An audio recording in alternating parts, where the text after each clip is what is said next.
Look, I'll give you a response from the U.S. perspective. I think that the U.S.-Irish relationship is so broad and so deep.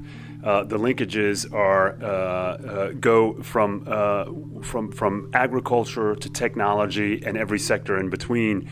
Having organizations that can catalyze the connections that people may not foresee, but that can lead to great things is absolutely critical. And it's part of what we do as a U.S. mission, and it's critical for us to find partners with whom we can work on these kinds of things. Well, look, in today's economy, it's very, very competitive at every level. So it's competitive for companies, it's competitive in industry, and it's competitive for countries as well.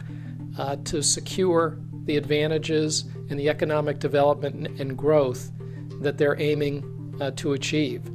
And so having a group that's advocating on behalf of Irish businesses helps level the playing field, gives us a chance to have our interests represented to other countries, other economies, and gives us access where we need it to decision makers who can facilitate outcomes that are beneficial to our businesses.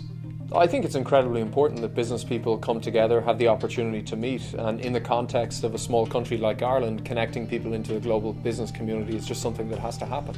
And if it doesn't happen, I think that's a bad thing for Ireland, and when it does happen, like through Ireland Inc., I think that's an incredible thing.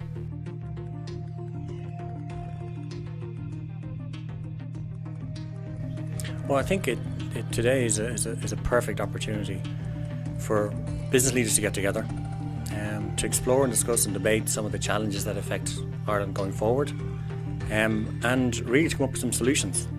I think if we can come away with some real solid solutions in terms of what to do next, that'll be an amazing achievement.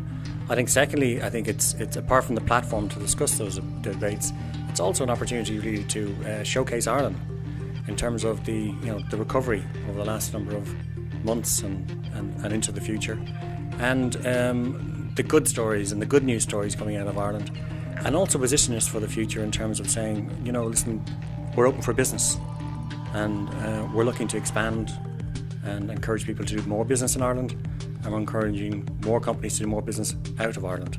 So I think that's essentially the opportunity that's here today.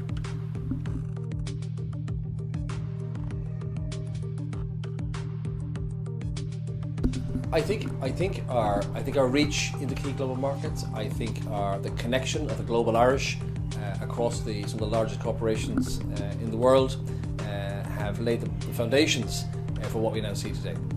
I think Irish businesses are incredibly nimble. They've focused on staying nimble, staying in a space where they're able to adapt to the environments and the challenges that come at them. I think the experiences of the last couple of years, of the last 6, 7, 8 years, have focused Irish businesses on optimizing to do a lot with not a lot of resources. And I think that's really made Irish businesses very attractive in the last few years.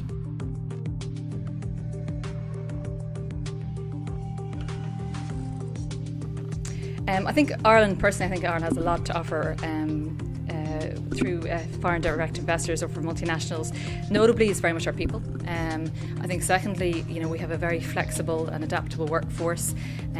We have very inviting corporate tax levels, but also just in terms of, I suppose, how Ireland has moved in the last 4 or 5 years in terms of infrastructure, in terms of buildings, rental and leased properties.